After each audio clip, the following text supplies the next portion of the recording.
Hey guys, tonight we're taking a relaxing trip back to ancient Rome, a place that collapsed nearly 2,000 years ago, yet somehow still runs your daily life. So, before you get comfortable, take a moment, like the video, and subscribe, but only if you genuinely enjoy what I do here. And let me know in the comments where you tuning in from and what time it is for you. It's always fascinating to see who's joining us from around the world. Now, dim the lights, maybe turn on a fan for that soft background hum, and let's ease into tonight's journey together.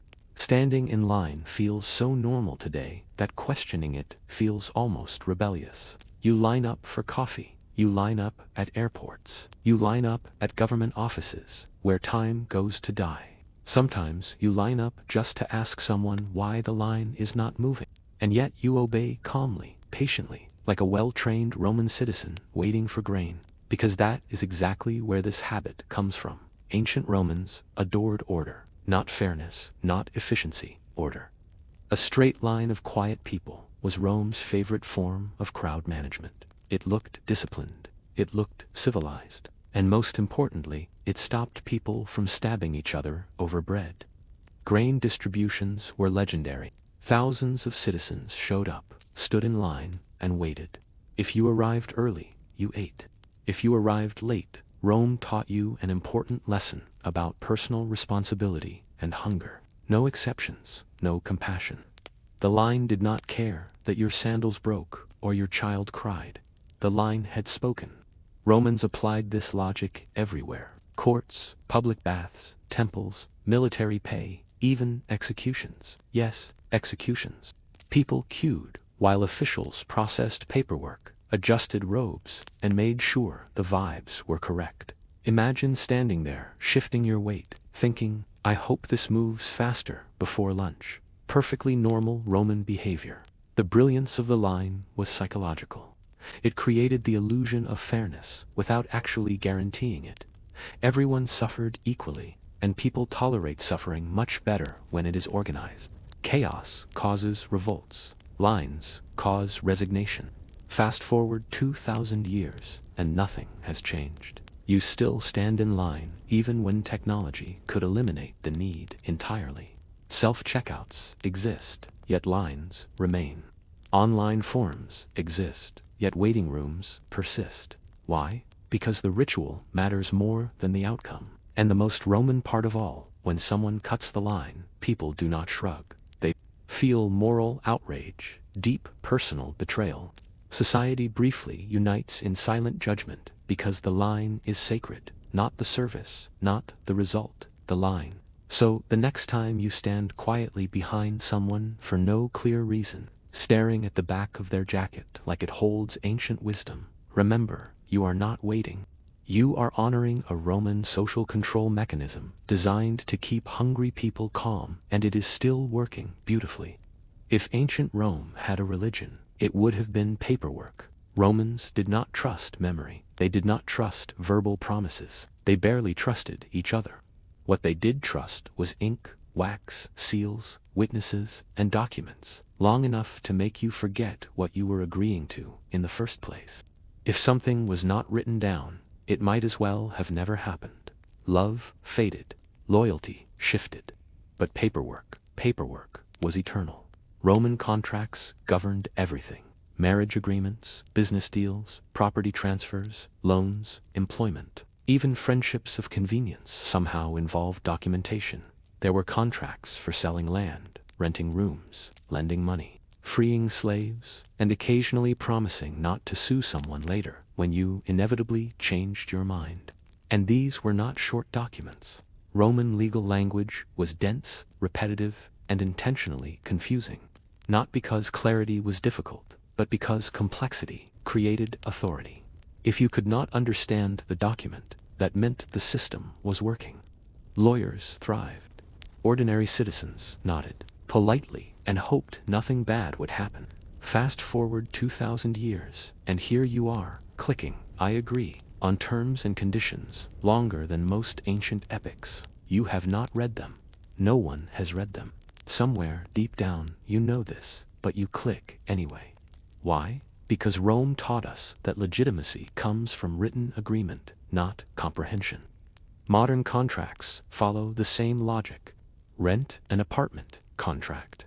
Start a job, contract. Cancel a subscription, surprise contract. Even borrowing a ladder from a neighbor feels like it should involve at least 2 signatures and a witness named Marcus a Roman. Obsession with written proof created a culture where protection mattered more than trust. If something went wrong, the document mattered more than intent. That belief survived perfectly. Today, it was in the contract ends arguments, friendships, and sometimes entire court cases. And the most Roman part of all, even when contracts clearly favor one side, society treats them as sacred. You agreed, the document exists. Therefore, the outcome is fair, regardless of how absurd it is. So, every time you sign something you barely understand, congratulations.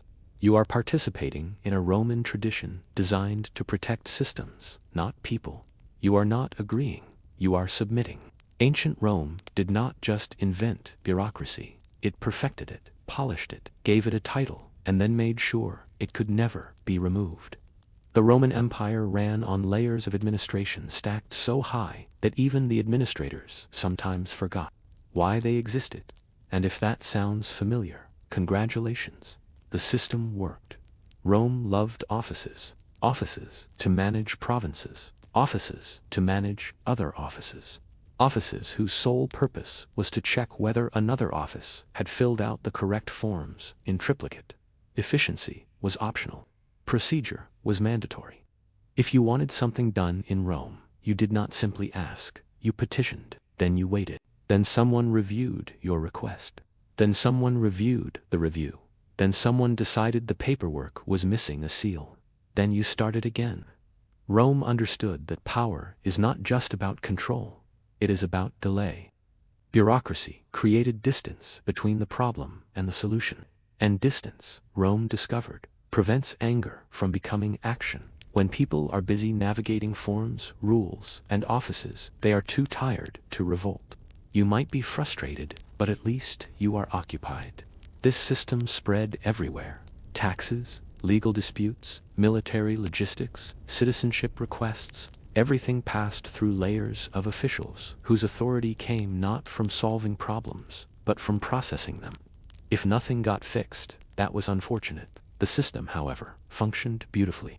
Fast forward to modern life, and the inheritance is painfully obvious. You submit forms, you wait. You call departments that redirect you to other departments that insist you should have contacted the first one. Nobody is evil. Nobody is helpful. Everyone is following procedure. And the most Roman feature of all, no one takes responsibility. In Roman bureaucracy, responsibility dissolved as it moved upward. Each official did their part. If the outcome was disastrous, it was not anyone's fault. It was the process. Modern bureaucracy operates exactly the same way. Problems are never solved, they are handled. The genius of Roman bureaucracy was not that it organized an empire. It was that it trained people to accept inefficiency as normal. Waiting became part of life. Frustration became background noise. Complaining became pointless. So the next time you spend an afternoon accomplishing absolutely nothing while following official procedures, remember, you are not failing.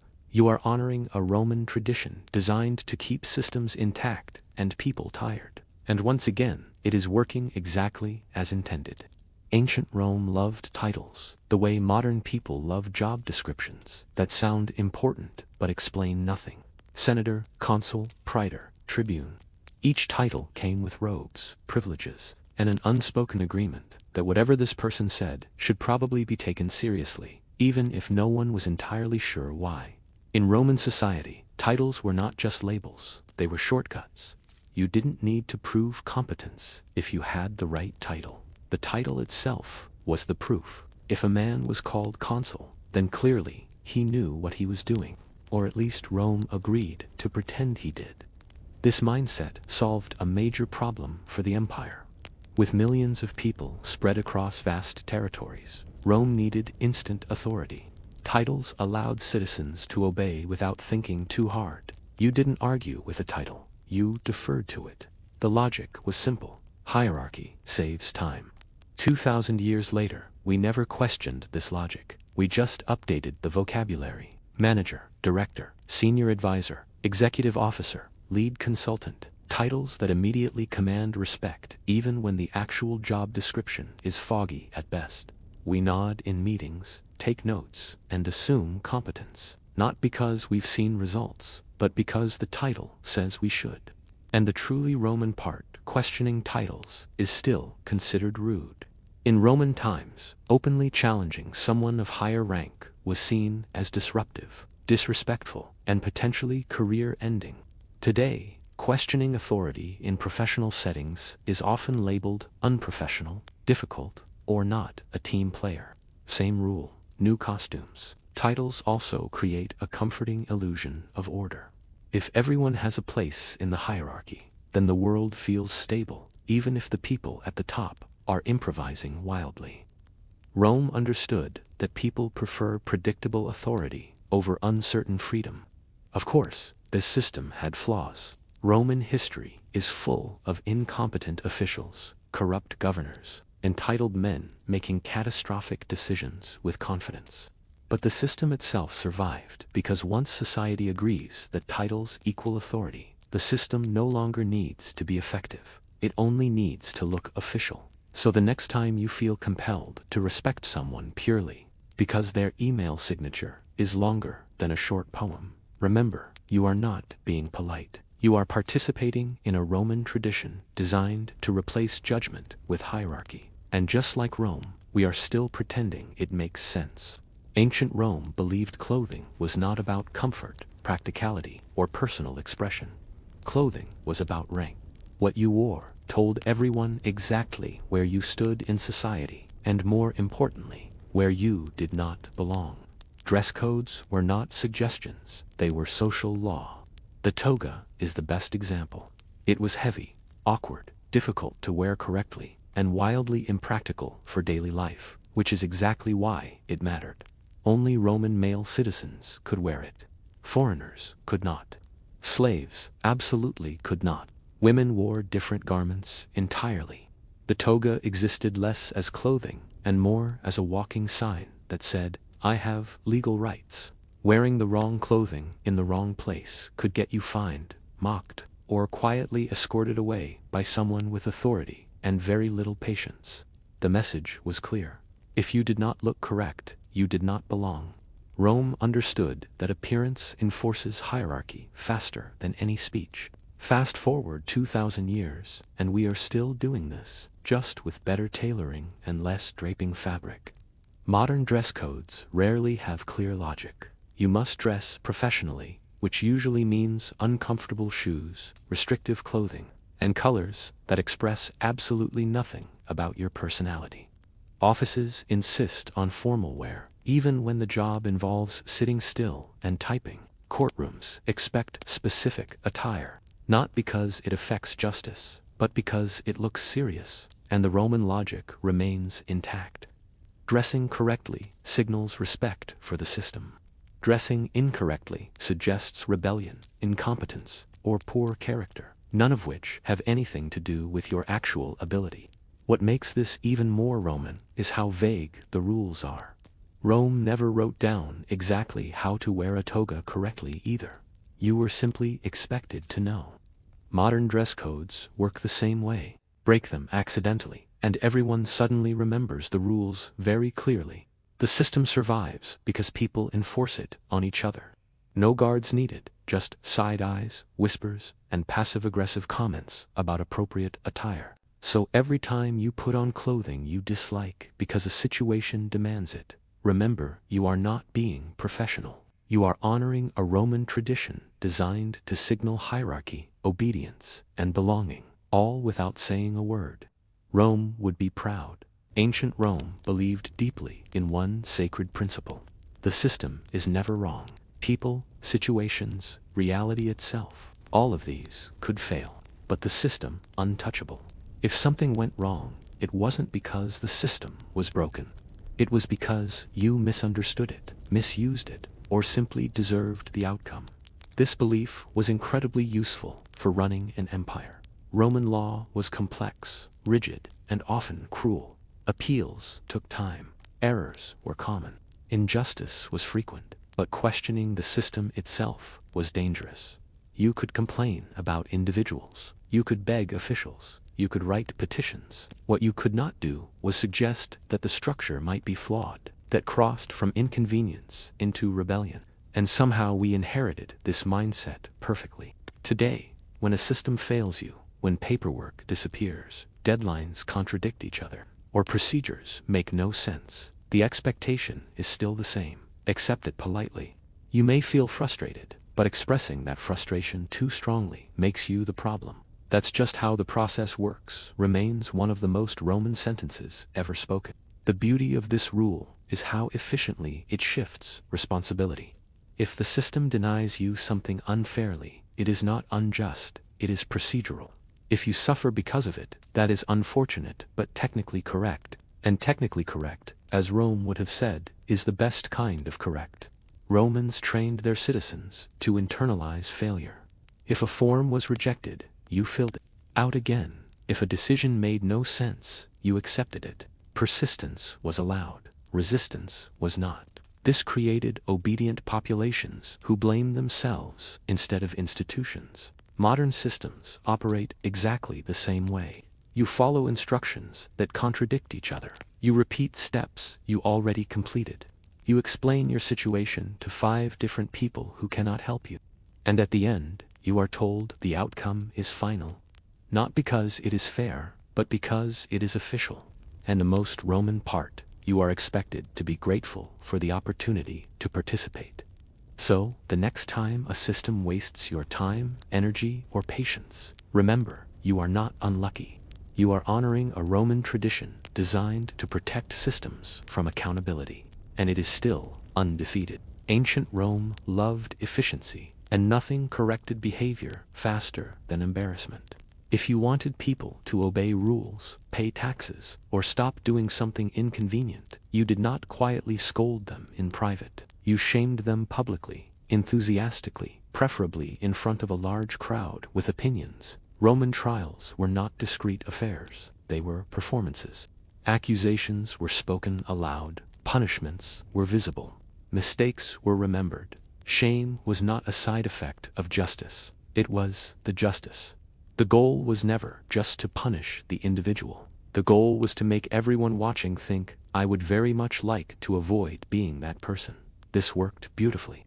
Rome understood that fear fades, but embarrassment lingers. You can survive a fine. You can recover from punishment, but being publicly labeled incompetent, immoral, or untrustworthy, that sticks. That reshapes behavior permanently. And somehow, we never stop doing this. Modern society claims to value privacy, empathy, and growth, but the instinct to shame remains intact. We still believe that exposing mistakes publicly will fix problems. Only now, instead of the forum, we have social media. Instead of stone steps, we have comment sections. Instead of magistrates, we have strangers with usernames and strong opinions. The structure is identical. Someone violates a norm. Their mistake is amplified. A crowd gathers, judgment spreads faster than understanding. The lesson is delivered not through correction, but humiliation. And once again, the goal is not education, it is deterrence. The most Roman part is how normalized this feels. When someone is publicly shamed today, many people justify it by saying they deserve it. That sentence would have fit perfectly in a Roman courtroom. Context rarely matters. Proportionality rarely matters. What matters is that the spectacle reinforces the rules. Rome also understood something darker. Public shaming creates compliance without resistance. People internalize fear of embarrassment and self-police their behavior. No guards required, no laws enforced, just the quiet pressure of social observation. And yes, sometimes public accountability is necessary. But Rome did not care about nuance. Shame was applied broadly, generously, and often without mercy. The system did not aim to improve people, it aimed to control them. So when modern society rushes to publicly shame rather than privately resolve, Remember, this is not progress. It is Rome, just with better lighting and worse comments. Ancient Rome had a very simple formula for determining who should be listened to. Whoever had managed to stay alive the longest without being stabbed. Age in Roman society was not just a number. It was proof. Proof of experience, survival, and presumed wisdom, whether or not any actual wisdom was present. This belief shaped Roman politics, law, and daily life. The Senate itself was built on the idea that older men were inherently more capable of governing, not because they had better ideas, but because they had been around long enough to collect opinions, allies, grudges, and an impressive tolerance for boredom. Youth, meanwhile, was seen as reckless, emotional, and suspiciously energetic. Rome did not ask whether an elder was wise. It assumed wisdom as a side effect of aging, like wrinkles or joint pain, and we kept this rule almost perfectly intact. Modern society still equates age with authority. Seniority matters. Years served outweigh ideas offered. In many workplaces, the longest-standing employee automatically receives respect, even if their main contribution is reminding everyone how things were done back when this system made sense. Questioning older authority figures is still treated as disrespectful rather than analytical. Offering new ideas can be labeled naive. Suggesting change is often met with a Roman classic. "That's not how we do things," which is a sentence that has survived longer than the empire itself. Rome loved tradition because tradition did not argue back. Older individuals became living symbols of stability, even when they actively resisted progress. This made systems predictable. Predictability, Rome believed, was safer than improvement. The irony is that Rome was also filled with young people doing the actual work. Soldiers, laborers, clerks, builders, messengers. The empire ran on youth, but listened to age. That imbalance caused stagnation more often than success. Yet the rule survived. Today, we repeat the same pattern. Younger generations adapt faster, innovate faster, and respond faster to change. But authority often remains locked behind age thresholds, not because age guarantees wisdom, but because tradition says it should. And the most Roman part, when older systems fail, blame rarely flows upward. Instead, younger people are told they lack patience, discipline, or respect. So the next time someone dismisses an idea simply because it came from someone too young, remember, this rule has nothing to do with wisdom. It has everything to do with Rome deciding long ago that age feels safer than change. And once again, we never bothered to update the rule. Ancient Rome believed laws were sacred. Unfortunately, they also believed laws should be written in a way that made ordinary people feel slightly unwell when reading them. Roman legal language was dense, formal, repetitive, and intentionally intimidating. This was not an accident. Confusion was a feature, not a flaw. Roman laws were written by elites for elites, and interpreted by professionals who had spent years learning how to untangle sentences that refused to end. If you understood the law, congratulations, you were powerful. If you did not, congratulations, you were normal. The average Roman citizen did not read legal texts. They listened to them being read aloud, nodded politely, and hoped the outcome would not be terrible. The complexity created dependence. If the law was hard to understand, you needed experts. If you needed experts, the system stayed firmly in control. And once again, we preserved this tradition with remarkable dedication. Modern legal language still sounds like it was written by someone actively trying to avoid clarity. Sentences stretch across entire paragraphs. Simple ideas are buried under layers of formal phrasing. Words that no one uses in daily life suddenly appear and demand respect. Ask yourself honestly, have you ever read a legal document and felt calm afterward? Or did you finish it with a vague sense of dread and the suspicion that you accidentally agreed to something irreversible?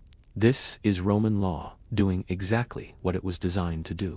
Legal complexity creates authority. If a document feels serious enough, people assume it must be correct. Questioning it feels risky. Arguing against it feels irresponsible. Rome understood that clarity invites debate, but confusion encourages compliance. The most Roman part is how society defends this system. When someone says they do not understand a legal document, the response is rarely sympathy. It is usually, "You should have read it more carefully," as if the problem is literacy, not design. Even lawyers acknowledge this quietly. Legal language protects institutions first, individuals second. That principle has not changed in 2,000 years. So when you struggle through a document that seems deliberately hostile to comprehension, remember, you are not stupid. You are experiencing a Roman tradition meant to remind you that power speaks in a language you are not expected to question. And somehow we still call this progress. Ancient Rome loved big buildings, not because they were always necessary, not because they were efficient, but because they were impressive, overwhelming, and slightly unsettling. Rome understood something fundamental about power. If a building makes you feel small, the institution inside it feels important. Cuirasses, basilicas, temples, forums, they were massive on purpose. High ceilings, endless columns, stone everywhere. You were supposed to walk in, look around, and immediately think, "I should behave myself here." Architecture was not decoration, it was psychology. If you entered a Roman government building, the space reminded you who was in charge before anyone said a word. The size alone communicated authority. You did not argue loudly in these places. You did not feel confident. You waited quietly and hoped your business concluded quickly. And once again, we copied this rule almost perfectly. Modern government buildings still favor scale over comfort. Wide steps, tall facades, echoing halls, furniture that feels slightly hostile to human backs. Even corporate headquarters follow the same logic. Glass towers, endless lobbies, security desks that look like altars to bureaucracy. None of this is accidental. Big buildings signal permanence. They suggest power that will outlast you. When something looks ancient, solid, and immovable, people are less likely to question it. Rome understood that authority feels more legitimate when it is surrounded by stone. What makes this especially Roman is how uncomfortable these spaces often are. Waiting rooms feel cold. Offices feel distant. Seating feels temporary. You are not meant to settle in. You are meant to feel like a visitor in someone else's domain, and it works. People behave differently in imposing spaces. They speak softer. They move carefully. They accept decisions they might question elsewhere. Rome turned architecture into a silent enforcer, and we still let it do the same job today. The irony is that many of these buildings house systems that could operate perfectly well in smaller, friendlier spaces. But friendliness does not command obedience. Size does. So, the next time you walk into a massive official building and feel inexplicably tense, remember, this sensation is not accidental. It is a Roman tradition designed to make authority feel inevitable. And it has been working for over 2,000 years. Ancient Rome believed work was not just something you did to survive. It was a moral statement. To be busy was to be virtuous. To rest too much was suspicious. Idleness in Roman eyes was not relaxation. It was a warning sign that you might start thinking dangerous thoughts. This belief made perfect sense for an empire built on conquest, agriculture, and unpaid labor. Rome needed people moving, producing, obeying schedules, and staying exhausted enough to avoid questioning the system. Work kept citizens useful and distracted. Rest created space for reflection, and reflection had a habit of turning into criticism. So Romans praised hard work, loudly and constantly. Philosophers wrote about duty. Politicians glorified labor. Citizens were expected to fill their days with tasks, responsibilities, and obligations. Leisure was allowed, but only in controlled forms. Baths, games, festivals, all carefully structured and socially acceptable. Doing nothing, however, was deeply frowned upon, and somehow this idea survived intact. Today, work is still treated as a measure of personal worth. Being busy earns praise. Being tired earns respect. Admitting you are resting invites judgment. People brag about long hours the way Romans once bragged about military service. Productivity has replaced virtue, but the moral weight remains the same. The most Roman part of all is the guilt. When you are not working, you often feel like you should be. Even when there is nothing urgent to do. Even when rest would clearly improve your health. That quiet discomfort is Rome whispering across centuries that your value depends on your output. Rome did not invent hard work, but it did invent the idea that constant labor makes you a better person. And once society accepts that belief, people begin policing themselves. No overseer needed, no chains required, just internalized pressure. Elites enjoyed long dinners and extended vacations. Meanwhile, everyone else absorbed the moral duty to stay productive. The rule applied unevenly, but it applied strongly.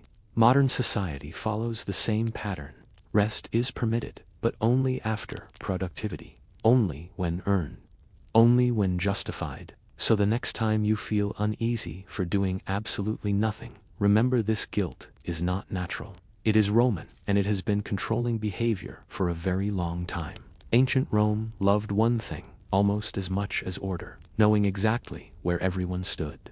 Roman society was layered like a very unforgiving cake. Senators at the top, equestrians below them, citizens below that, freed men somewhere in between, slaves at the bottom. Everyone had a place, and Rome was extremely clear that staying in your place was a civic duty. This hierarchy was not subtle. It shaped where you lived, what you wore, who you could marry, how loudly you were allowed to speak, and whether your opinion mattered at all. Questioning the hierarchy was not considered bravery. It was considered confusion. Rome did not waste time pretending the system was fair. It was stable, and stability, Rome believed, mattered more than justice. A rigid hierarchy reduced friction. People knew who to obey, who to ignore, and who to blame when something went wrong. And somehow, we kept this rule almost perfectly intact. Modern society insists it is equal, open, and flexible, but quietly maintains layers everywhere. Job titles, income brackets, education levels, social circles, online status. None of these hierarchies are officially declared, but everyone instinctively understands them. You feel them the moment you enter a room. The most Roman part is how uncomfortable people become when these hierarchies are questioned. Pointing out inequality is often treated as more disruptive than the inequality itself. Rome also taught us to internalize hierarchy. People police themselves. They hesitate to speak. They second-guess whether they are qualified to contribute. They assume silence is safer than challenge. This is not humility. It is training. Even today, success often depends less on talent and more on navigating invisible ladders. Knowing when to speak, knowing when to stay quiet, knowing who matters, knowing who does not. Rome did not invent this instinct, but it perfected it. And here is the quiet truth: Rome never advertised. They become background structure, like gravity. You notice them only when you fall. So the next time you feel like you are not supposed to speak up, question a rule, or challenge a decision, remember that hesitation did not come from logic. It came from Rome, and it is still very good at keeping people in line. Ancient Rome loved manners, not because Romans were especially kind, warm, or considerate, but because politeness was a form of control. Proper greetings, formal gestures, and carefully scripted phrases helped keep social order intact. If everyone followed the ritual, no one had to say what they actually thought. Romans were extremely particular about how you greeted someone. Who spoke first mattered. How you addressed them mattered. Which titles you used mattered. Even body language was regulated. A greeting was not just a courtesy. It was a public acknowledgement of hierarchy. You did not simply say hello. You performed respect. This made social interactions predictable, safe, exhausting, and somehow we kept this system almost unchanged. Today you still say phrases you do not mean. How are you when you do not want an answer? Nice to meet you when you already forgot the person's name. with all due respect when you are about to offer none. These phrases function exactly like Roman greetings. They smooth interactions without requiring honesty. The Roman genius was realizing that politeness rituals reduce conflict by avoiding sincerity. If everyone sticks to the script, no one has to risk discomfort. Feelings stay buried. Power stays unchallenged. Conversations remain shallow enough to manage. What makes this especially Roman is how uncomfortable people become when the ritual is broken. Answer, "How are you?" honestly, and the room freezes. Skip a greeting, and suddenly you are rude. Speak too directly, and you are labeled difficult. The system punishes authenticity, not because it is wrong, but because it disrupts the performance. Rome trained people to value appearance over intention. Respect was shown through form, not action. Saying the right words mattered more than doing the right thing. This belief carried forward beautifully into modern professional culture, where tone often matters more than truth. And of course, politeness rituals reinforce hierarchy. You speak differently to superiors than to equals. You soften language upward and sharpen it downward. Rome would have applauded the efficiency. So the next time you find yourself smiling, nodding, and exchanging pleasant phrases while thinking something entirely different, remember, this is not social grace. It is a Roman communication system designed to keep interactions controlled, emotions muted, and power comfortably unexamined. And you perform it every day without realizing it. Ancient Rome believed authority was not something you merely had, it was something you performed. Power needed a costume, a posture, and a facial expression that suggested absolutely no jokes would be tolerated.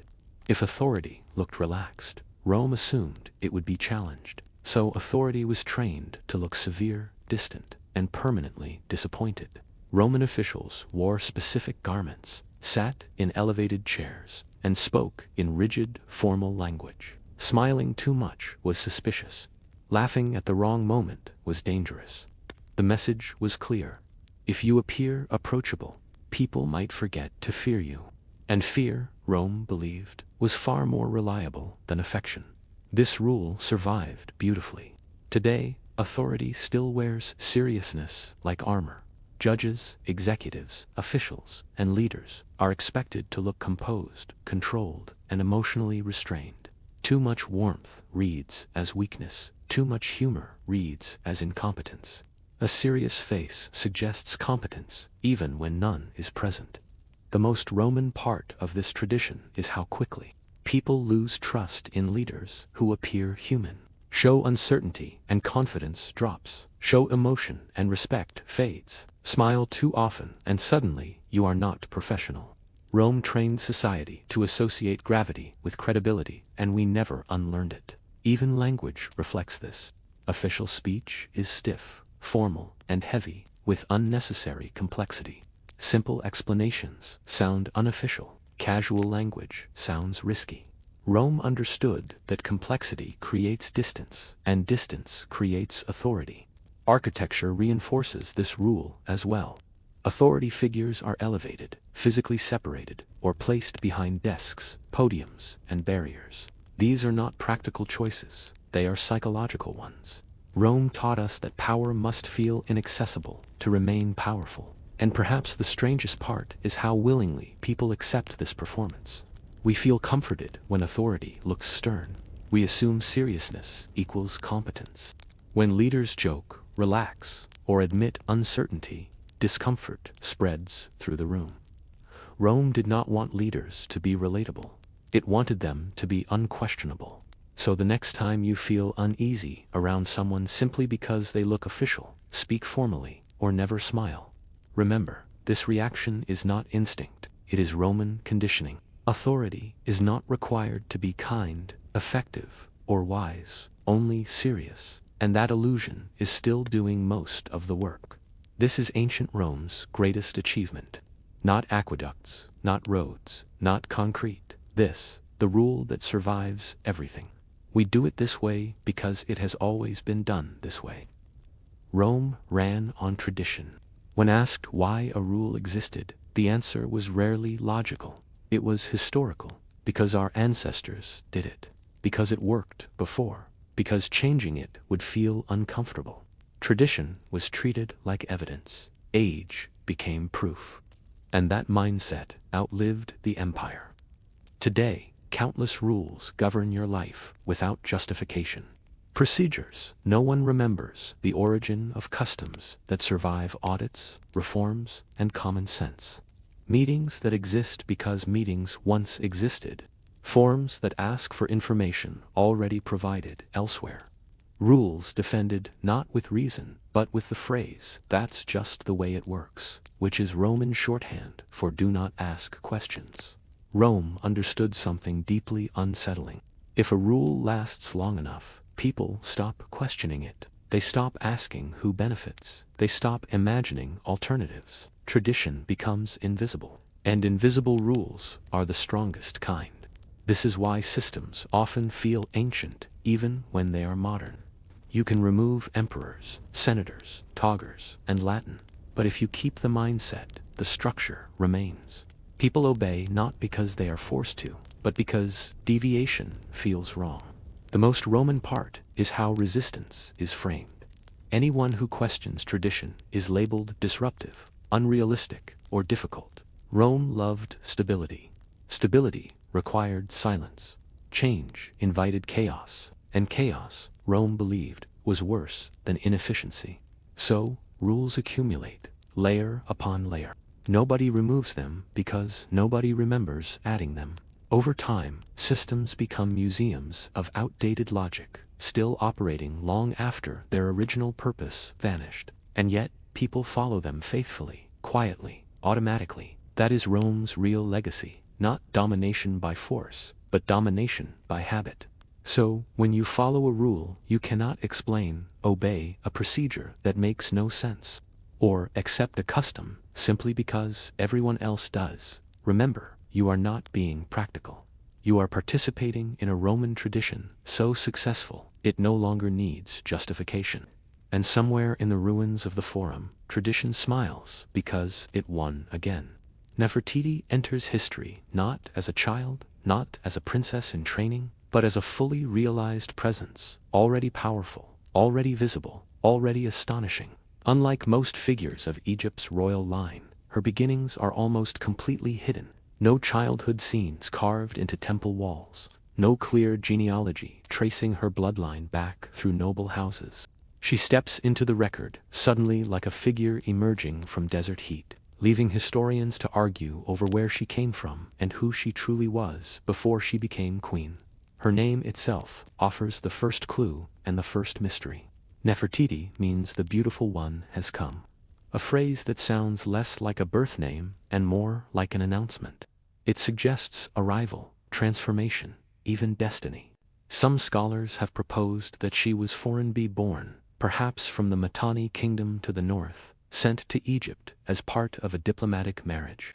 Others argue she was Egyptian, possibly related to powerful court officials, raised close enough to the throne to understand its rituals, language, and dangers. No theory has ever been proven beyond doubt. What makes this silence so striking is how quickly it ends. Once Nefertiti appears beside the future pharaoh Akhenaten, she is everywhere. She is not a background wife, not a decorative consort. From the earliest reliefs, she stands tall, equal in scale to the king, participating in ceremonies traditionally reserved for pharaohs alone.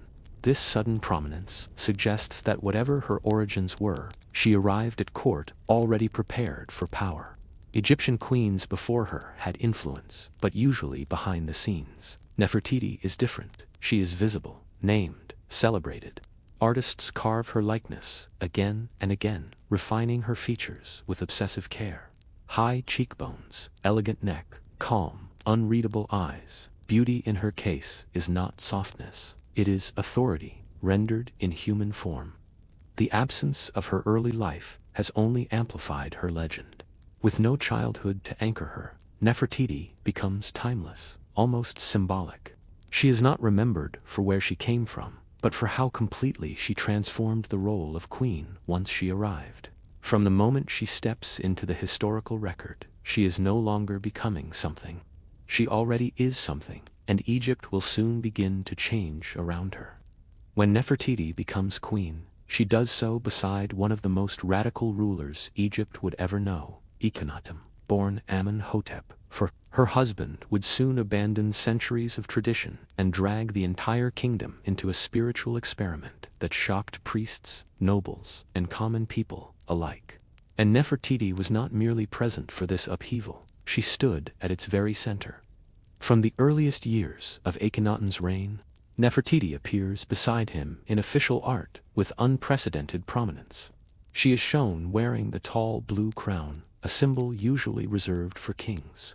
She performs ritual offerings directly to the sun god Aeon. In some reliefs, she even smites enemies, a pose almost exclusively associated with pharaohs. This is not symbolic flattery. In ancient Egypt, imagery was power. To be carved this way was to be this way. Together, Akhenaten and Nefertiti dismantle Egypt's traditional religious order. The old gods, Ammon, Osiris, Isis, are sidelined or erased. Temples are closed. Priesthoods stripped of influence. In their place rises Uten, the visible sun disk, whose rays end in tiny hands offering life. This shift is not subtle. It is loud, aggressive, and deeply unsettling to a society built on cosmic balance and ancestral tradition. Nefertiti's role in this revolution is unmistakable. She is consistently depicted as Akhenaten's equal partner, not his subordinate. While previous queens supported cults quietly, Nefertiti embodies this new faith publicly. She and the king appear together in intimate family scenes beneath Aten's rays, presenting themselves as the sole intermediaries between God and people. Power flows through them alone. This partnership suggests something extraordinary. Nefertiti is not just a queen supporting her husband's vision, she is a architect of it. Her intelligence, charisma, and commanding presence help legitimize a religious shift that would otherwise seem reckless. If Akhenaten is the visionary, Nefertiti is the stabilizing force, the face that makes the revolution palatable. Yet this closeness carries danger. By tying her identity so tightly to Akhenaten's heresy, Nefertiti binds her fate to a fragile experiment. If the revolution fails, she will not be remembered as a passive consort, but as a central figure in Egypt's greatest religious gamble. And as the court relocates to a brand new capital in the desert, the stakes, political, spiritual, and personal, begin to rise rapidly. The religious revolution, championed by Nefertiti and Akhenaten, does not remain confined to temples and rituals. It reshapes the very landscape of Egypt. In a dramatic act of defiance against tradition, the royal couple abandons the old capitals and orders the construction of an entirely new city, Amarna, rising from an empty stretch of desert. The city is meant to be a physical manifestation of their new faith, pure, untainted, and devoted solely to the sun disk Aten. For Nefertiti, Amarna becomes both a stage and a test. Here, freed from the weight of ancient priesthoods and entrenched elites, she appears more powerful than ever. Reliefs from the city show her in intimate domestic scenes, riding chariots, kissing her daughters, and worshipping beneath the open sky. The art style itself changes. Figures are elongated, expressive, almost fragile. Royal life is no longer distant and eternal. It is personal, human, and exposed to light. Nefertiti thrives in this environment. She is not hidden behind palace walls. She is visible in public ceremonies, wearing elaborate crowns and robes, her presence radiating authority. Unlike earlier queens, who operated quietly, Nefertiti's power is on display. The city's layout reinforces this. Temples have no roofs, allowing sunlight to flood every ritual space. There are no dark sanctuaries, no secrets. Everything, like the queen herself, exists under constant illumination. But Amarna is also fragile. It has no deep roots, no ancestral graves, no centuries of tradition to stabilize it.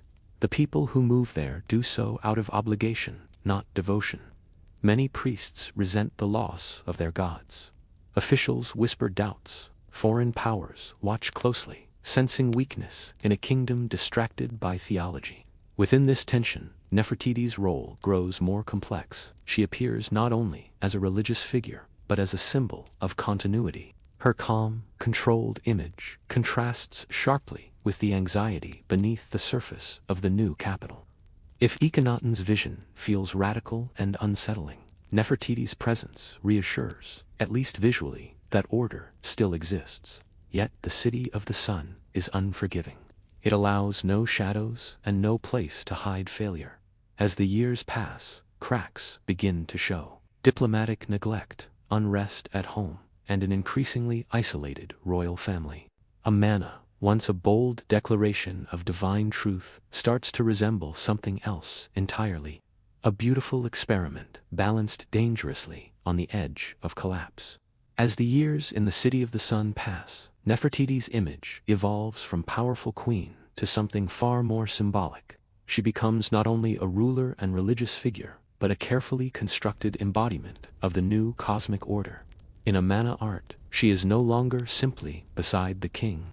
She is central, sometimes even dominant, shown performing rituals alone, receiving divine rays directly, or standing at the center of family compositions beneath the sun. Motherhood plays a critical role in this transformation. Nefertiti bears 6 daughters, and they appear constantly in royal imagery. The family is shown touching, laughing, mourning, and worshipping together.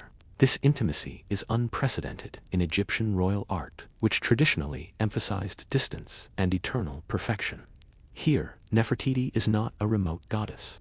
She is visibly human yet elevated. Her fertility, devotion, and composure merge into a single message. She is the living proof that a ten's order brings harmony and life. At the same time, her visual presence becomes increasingly idealized.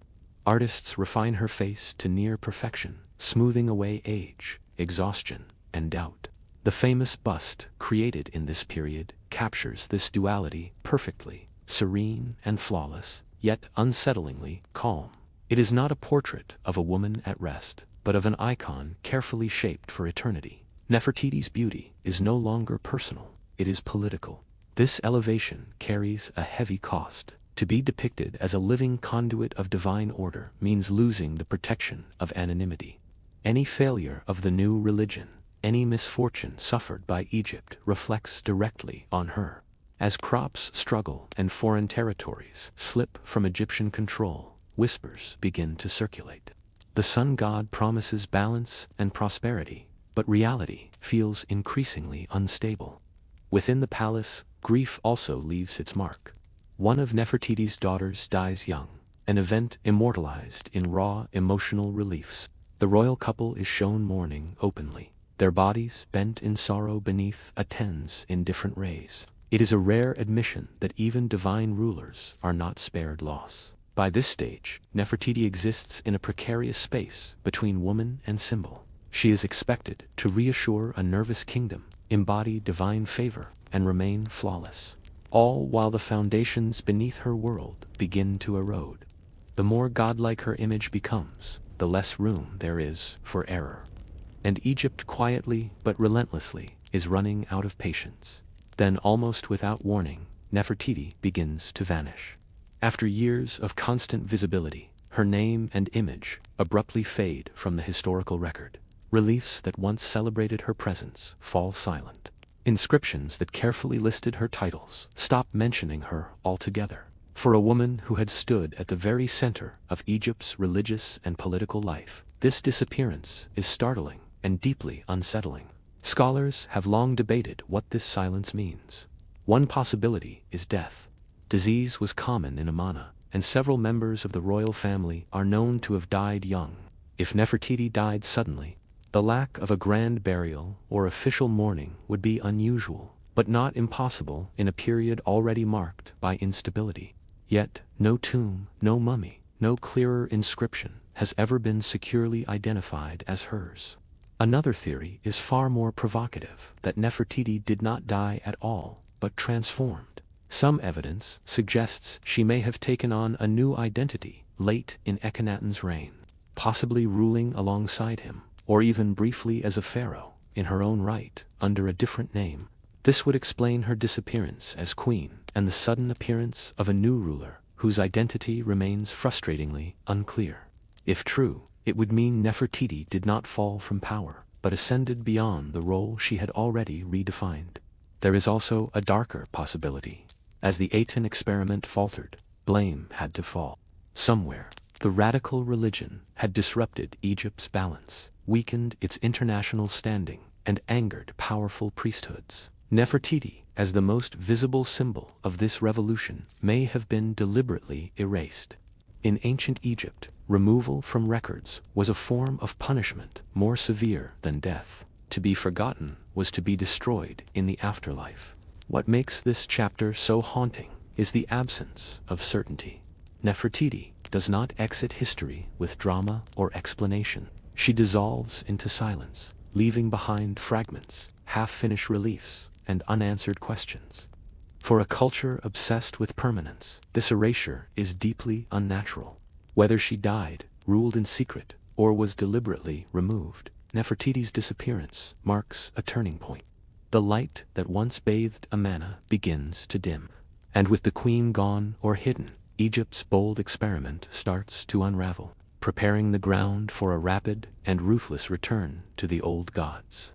With Nefertiti absent from the stage, the fragile world she helped build begins to collapse with alarming speed. Akhenaton's authority weakens, and the once confident vision of a 10-centented rule loses its grip on Egypt. The court at Amanna grows tense and uncertain. Officials, who once praised the sun god, now hedge their loyalties, sensing that the old order is waiting patiently to reclaim power.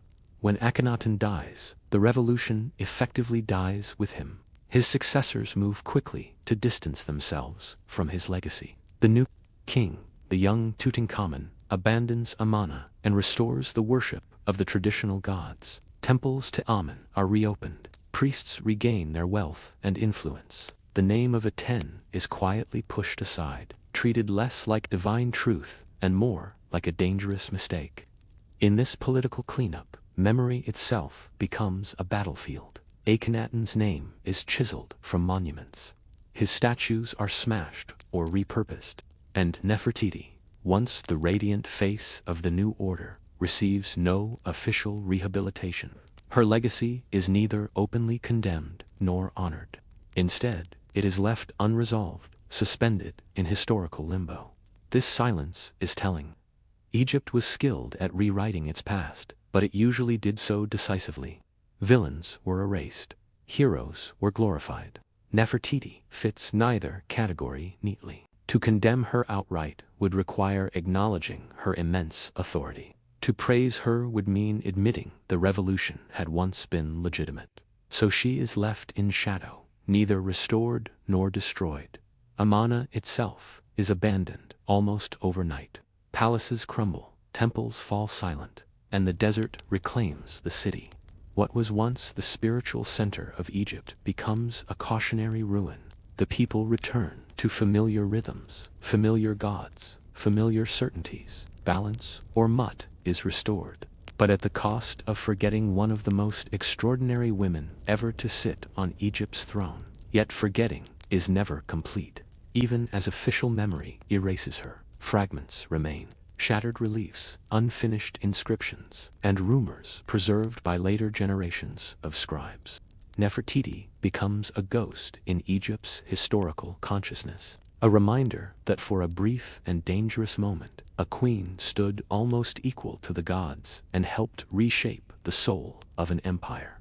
Her absence after the revolution does not diminish her importance. If anything, it magnifies it, for only someone truly powerful could be so carefully, so quietly left unresolved. Centuries pass, dynasties rise and fall, and Nefertiti remains buried in silence until her image returns with astonishing force. Unlike many forgotten queens, she is not resurrected through grand inscriptions or heroic chronicles, but through a single object, a sculpted face so striking that it reshapes her legacy overnight. Long after her name fades from memory, her likeness survives, intact, calm, and impossibly modern. The sculpture does something no text ever could. It restores individuality. Gone is the abstraction of titles and rituals. What remains is a woman rendered with precision and restraint. The elongated neck, the poised jawline, the eyes that seem alert yet distant. This is not the exaggerated symbolism of royal propaganda. It feels intimate. What makes this survival so remarkable is contrast. The regime she helped build was deliberately dismantled. Its monuments were smashed, its theology condemned, its leaders erased. Yet this face escapes destruction. It suggests that even in an era of systematic forgetting, someone chose preservation over annihilation. Whether by accident or intent, Nefertiti's image slips through the cracks of history's purge. As generations encounter this likeness, Nefertiti is reborn in a new form. Not as a political figure, but as an ideal. She becomes shorthand for elegance, mystery, and restrained power. Unlike other rulers remembered for conquest or cruelty, she is remembered for presence. The calm authority of her expression invites interpretation rather than commands obedience. This rebirth also reshapes how her life is understood. The face forces historians and viewers alike to reconsider her role. A woman capable of inspiring such refined artistry could not have been a passive participant in history. The sculpture implies intelligence, control, and self-awareness, qualities that align with her unusual prominence during one of Egypt's most turbulent eras.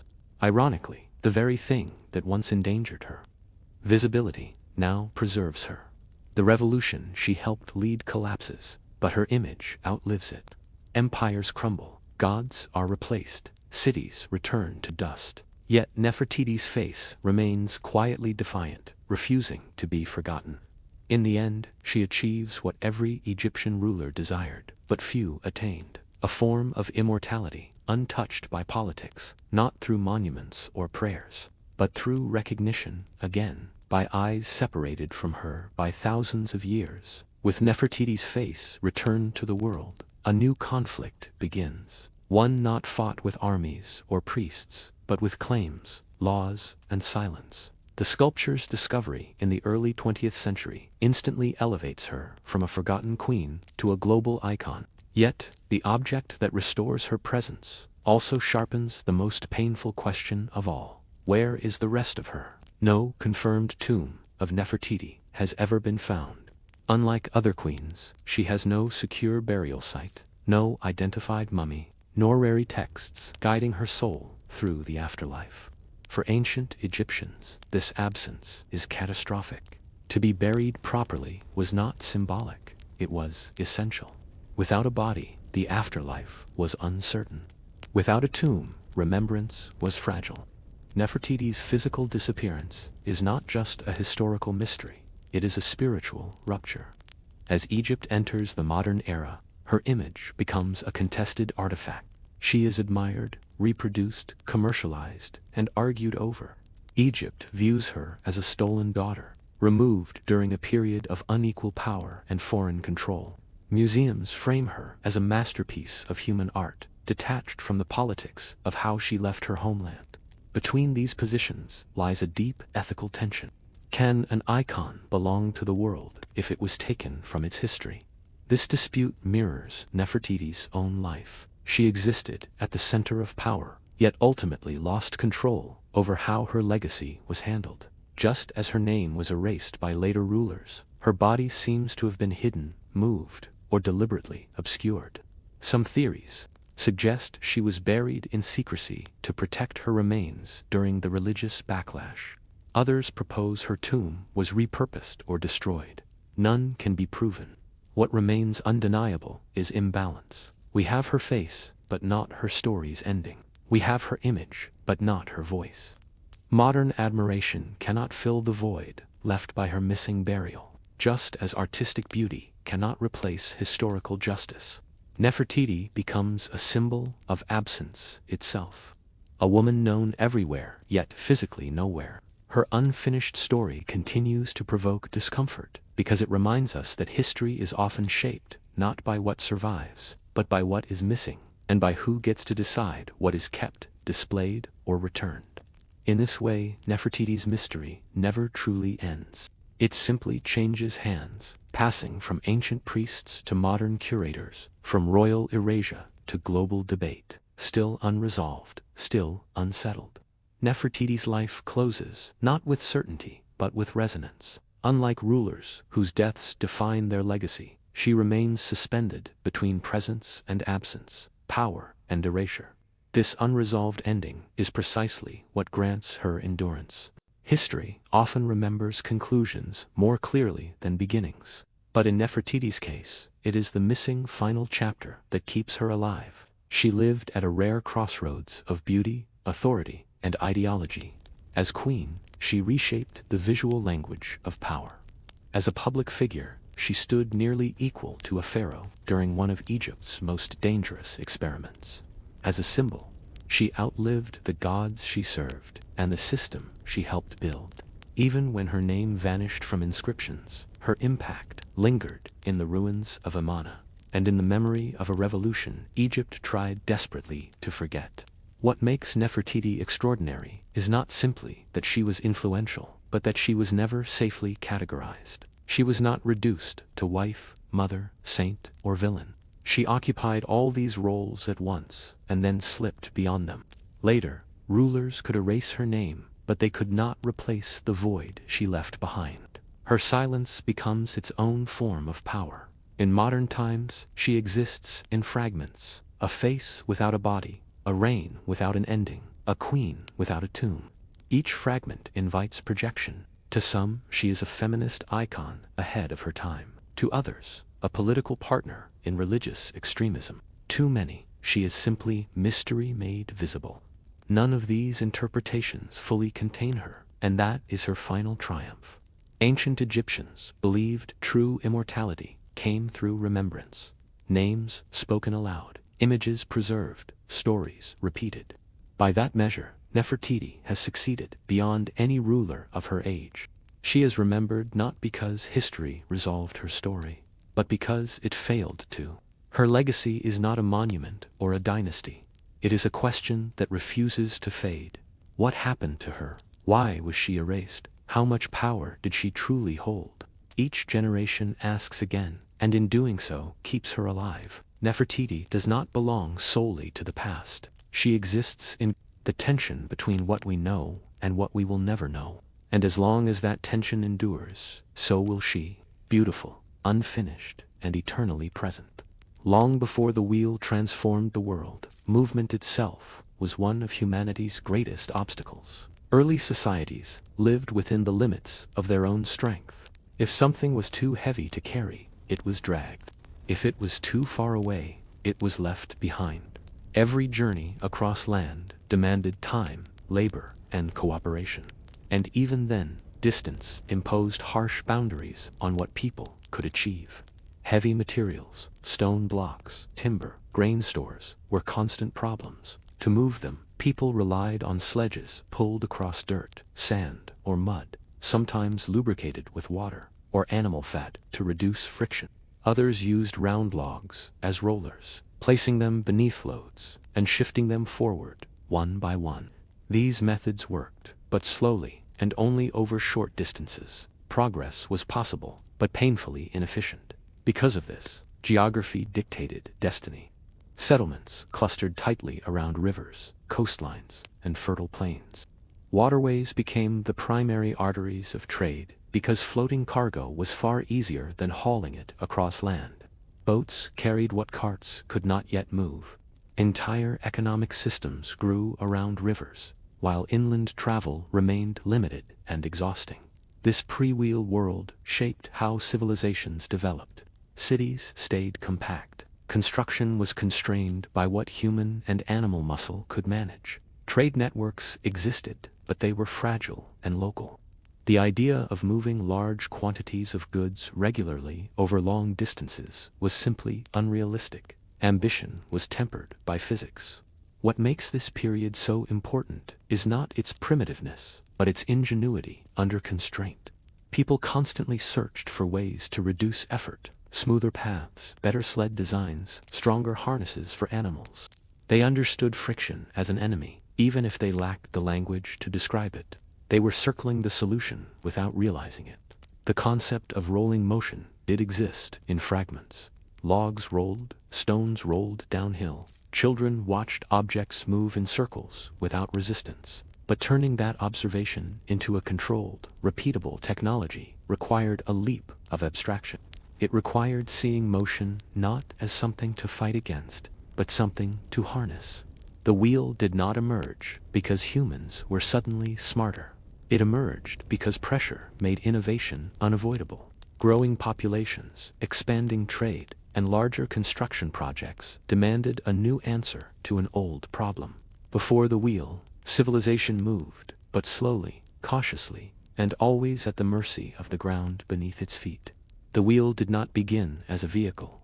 Its first true revolution happened quietly, indoors, in workshops filled with wet clay and spinning hands.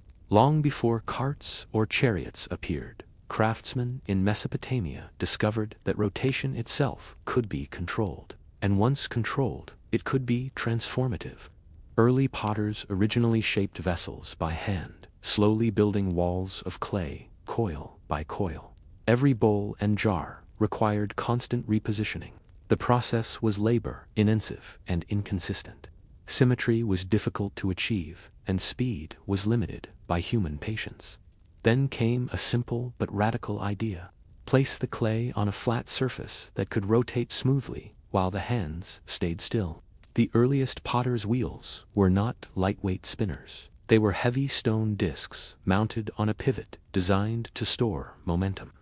Once set in motion, they kept turning, allowing the potter to shape clay evenly and continuously. This changed everything. Suddenly, vessels could be produced faster, thinner, and with near-perfect symmetry. Pottery became standardized, reliable, and scalable. This mattered far beyond aesthetics. Pottery was essential to survival. It stored grain, water, oil, and beer.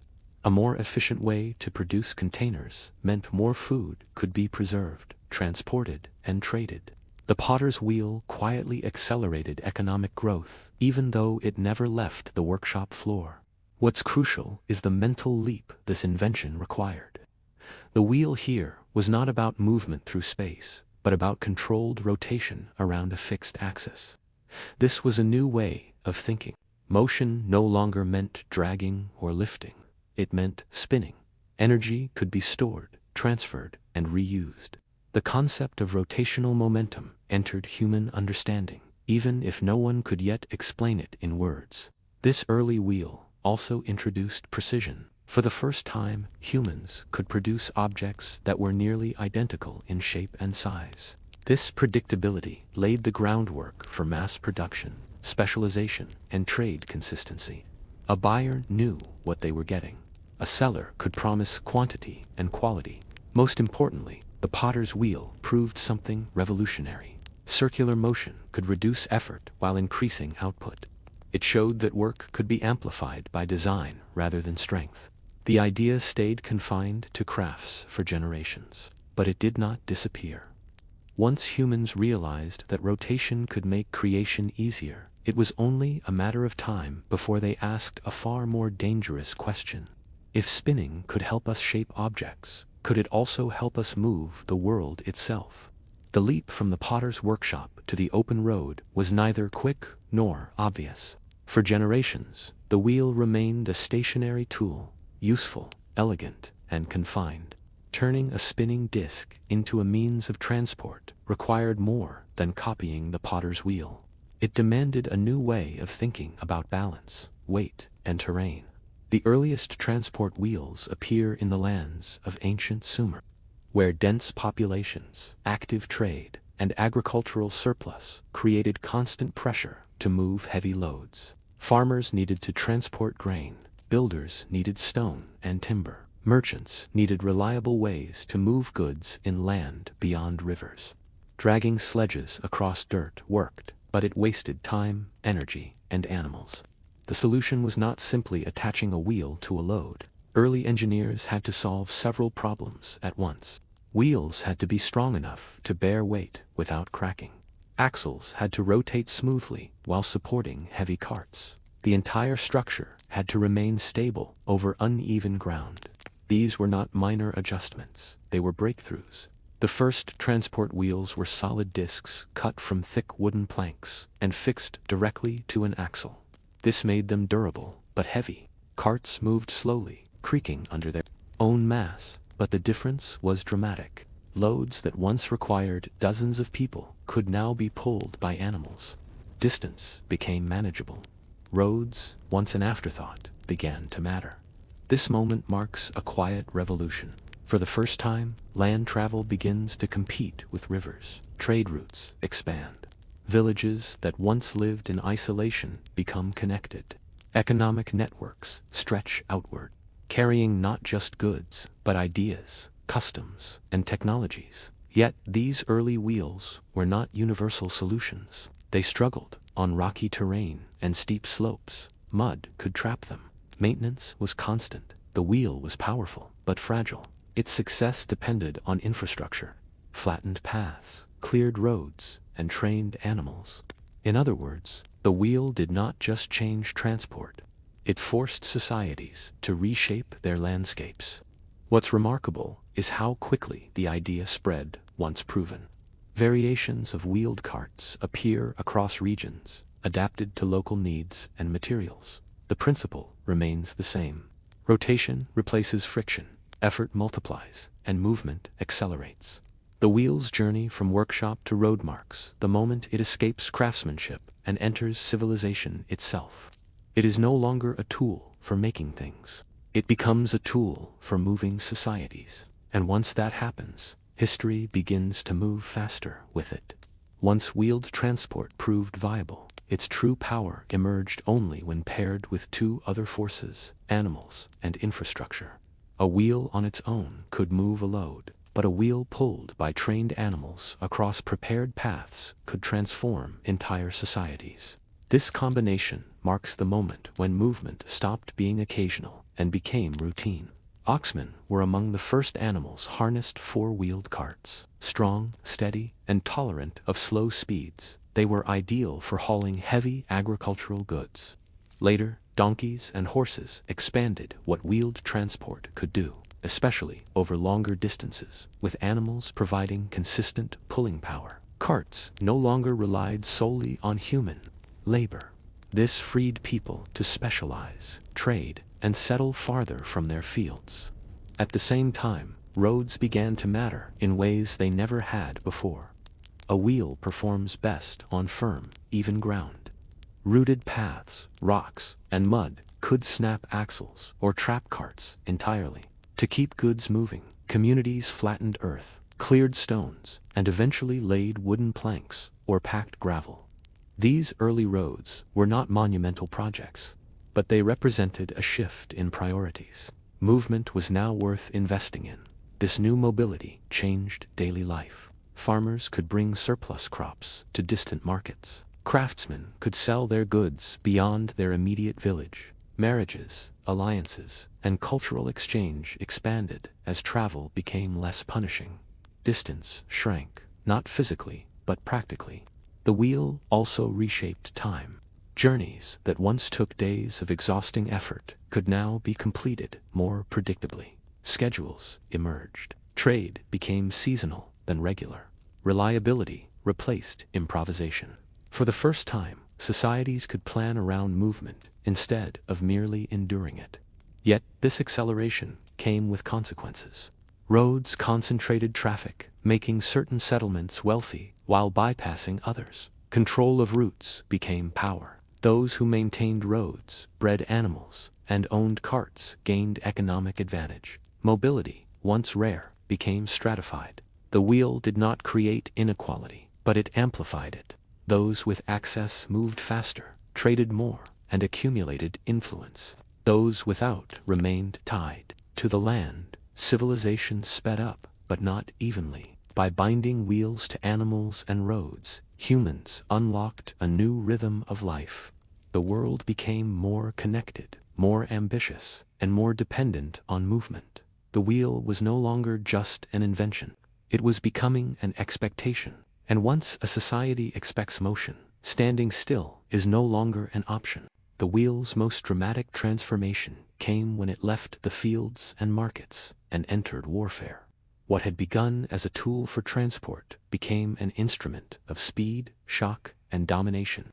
Nowhere was this shift more consequential than with the rise of the chariot. Early carts were slow and heavy, useful for hauling goods, but unsuited for battle. Warfare demanded something different: lightness, balance, and speed. The solution was a refined wheel, smaller, lighter, and often spoked, mounted on a narrow frame, pulled by fast animals. This innovation did not merely improve combat, it redefined it. Chariots allowed elites to move rapidly across the battlefield, firing projectiles, commanding troops, and retreating before enemies could respond. Mobility became power. Armies that mastered wheeled warfare gained a decisive advantage over slower, infantry-based forces.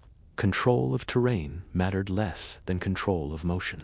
This technology reshaped political hierarchies. Chariots were expensive. They required skilled craftsmen, trained animals, and maintained roads or flat plains. As a result, chariot warfare became associated with kings, nobles, and warrior aristocracies. Power concentrated in the hands of those who could afford speed. Beyond the battlefield, the chariot became a symbol. Rulers were depicted riding in them, not because they needed to, but because the image conveyed dominance. A king in a chariot was a king who moved faster than his rivals, who struck where he wished, and who commanded the horizon itself. The wheel, once humble, was now wrapped in ideology. This militarization of the wheel also accelerated technological refinement. Lighter woods, better joinery, improved axles, and more durable rims all emerged from the demands of war. Each improvement spilled back into civilian life, making carts and wagons more efficient as well. Conflict, as so often in history, drove innovation, but the chariot had limits. It depended on flat land, trained animals, and constant upkeep. In rough terrain or dense forests, its advantage vanished. Over time, new forms of warfare and transport would replace it. Yet, for centuries, the chariot represented the peak of wheeled technology, a perfect fusion of speed, engineering, and authority. Through war, the wheel gained something it had never possessed before: fear. It was no longer just a tool that carried goods. It carried power, conquest, and the ability to reshape borders. And once an invention becomes tied to domination, it is no longer optional. It becomes essential to survival. As wheeled technology matured, it became inseparable from empire. What once connected villages now bound vast territories together. Roads, carts, wagons, and supply trains allowed states to project power far beyond their original borders. An empire without wheels could conquer, but it could not hold. In the Mediterranean world, the Romans understood this better than anyone. Their roads were not simply paths. They were engineered systems designed for durability, drainage, and speed. Stone surfaces reduced friction and wear, allowing wheeled vehicles to move reliably in all seasons. Military wagons carried supplies, weapons, and siege equipment. Civilian carts moved grain, wine, and stones. The wheel turned conquest into administration. What mattered most was predictability. Wheeled transport allowed empires to calculate distance, time, and logistics. Armies could be supplied regularly. Taxes could be collected and redistributed. Governors could travel, messages could move, and laws could be enforced. The wheel quietly became the backbone of bureaucracy. A similar logic emerged in East Asia. In Han, China, standardized axle widths were imposed so carts could fit the same road ruts. This detail seems small, but it reveals something profound. The wheel had become a matter of state policy. Infrastructure and technology were aligned to maximize movement across enormous distances. Roads were not local conveniences, they were instruments of unity. Yet, wheeled empires were also fragile. Roads required maintenance, carts broke, animals aged. When central authority weakened, infrastructure decayed quickly. As roads fell into disrepair, movement slowed, trade shrank, and control loosened. Empires that had once relied on wheels found themselves trapped by their absence. This dependence reveals the wheel's double edge. It empowered states to expand, but it also created systems that required constant upkeep. When that upkeep failed, collapse accelerated. The same roads that once carried order could just as easily carry invaders or fall silent entirely. By this stage, the wheel was no longer an innovation. It was invisible. People did not marvel at it, they assumed it. Carts were expected, roads were expected. Mobility became part of how power was imagined. A ruler who could not move goods, troops, and information was no ruler at all. The wheel had completed its transformation. From a workshop tool to a weapon, from a convenience to a necessity, it now shaped how empires lived and died. Civilization did not merely use the wheel anymore, it depended on it, and that dependence would shape the future just as surely as invention once had. By the time empires rose and fell on wheels, the invention had begun to do something even more profound. It collapsed distance. What once separated cultures by weeks of effort now separated them by days. The wheel did not just move goods, it moved ideas, beliefs, technologies, and people, quietly weaving the world together. Overland trade routes expanded dramatically as wheeled transport became reliable. Caravans of carts carried grain, textiles, metals, and tools across regions that had once been economically isolated. These routes did not replace rivers or sea travel, but they filled the gaps between them, creating continuous networks of exchange. Inland settlements that had once been peripheral became vital links in long-distance trade. Nowhere is this clearer than along the vast commercial arteries, later known as the Silk Road. While camels and pack animals played a major role, wheeled transport handled enormous volumes of goods at regional levels, feeding into and out of these long routes. Wheels carried silk to depot, grain to caravan hubs, and manufactured goods to ports. Trade became layered, systematic, and resilient. This movement reshaped societies from the inside. Merchants gained power and status. Cities grew around crossroads rather than just rivers. Warehouses, markets, inns, and repair workshops became common features of urban life. Entire professions emerged to serve movement. Wheelwrights, road builders, carters, and animal trainers. The economy no longer revolved solely around production. It revolved around circulation. Culturally, the effects were just as dramatic. Religious ideas traveled with merchants. Artistic styles blended. Technologies spread faster than ever before. A cart rolling into a town could bring new tools, new stories, and new ways of thinking. The wheel became an unspoken messenger, carrying more than it seemed. Yet, this shrinking world also brought tension. Faster movement meant faster competition. Local crafts faced pressure from distant producers. Diseases traveled more easily. Conflict spread along the same routes as trade.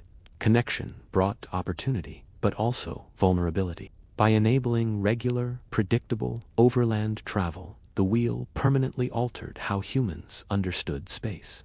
Distance was no longer a fixed barrier. It was a problem to be solved. And once a society learns that distance can be overcome, it begins to imagine larger worlds, broader identities, and greater ambitions. At this stage, the wheel was no longer just supporting civilization.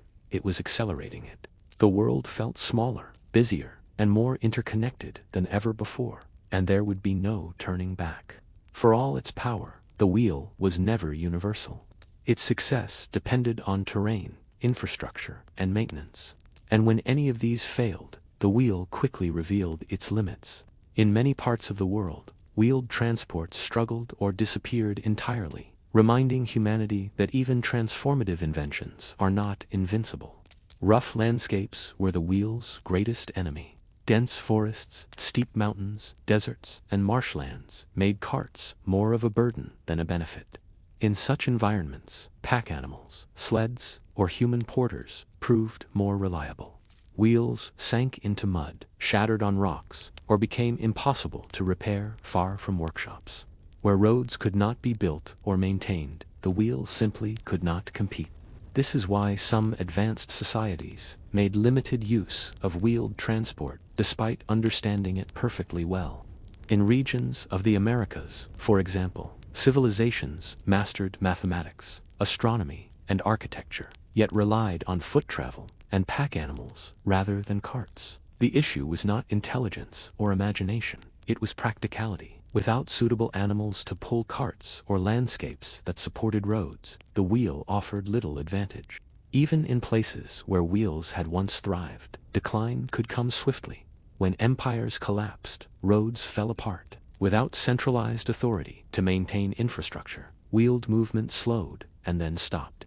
Carts broke down and were not replaced. Trade routes fragmented. Local economies turned inward. The same invention that had once unified vast territories could vanish within generations.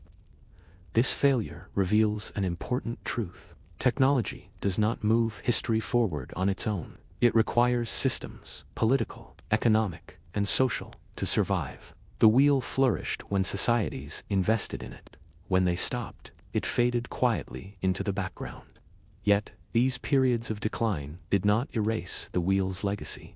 The knowledge remained. The idea persisted, waiting for conditions to change. When stability returned, wheels returned with it, often improved by lessons learned from past failures. The wheel's vulnerability also shaped human adaptability. People learned to choose the right tool for the right environment.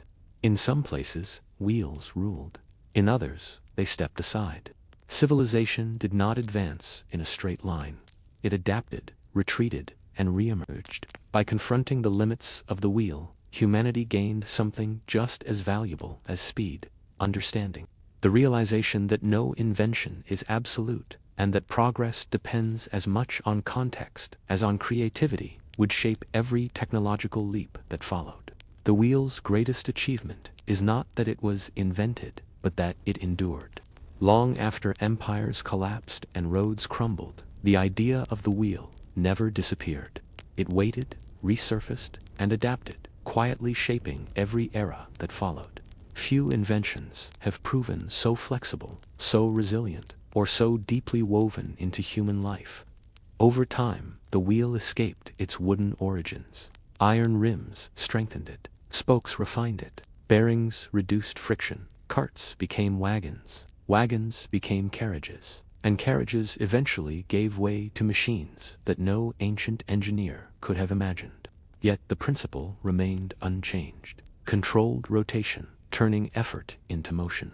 What makes the wheel extraordinary is how it multiplied everything it touched. Agriculture expanded because harvests could be moved. Cities grew because supplies could reach them. Trade flourished because distance became negotiable.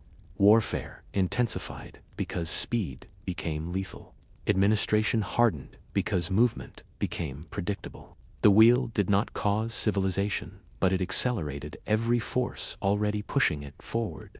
Even more profound is how invisible the wheel became. Once revolutionary, it faded into assumption. People stopped seeing it as technology and began treating it as nature.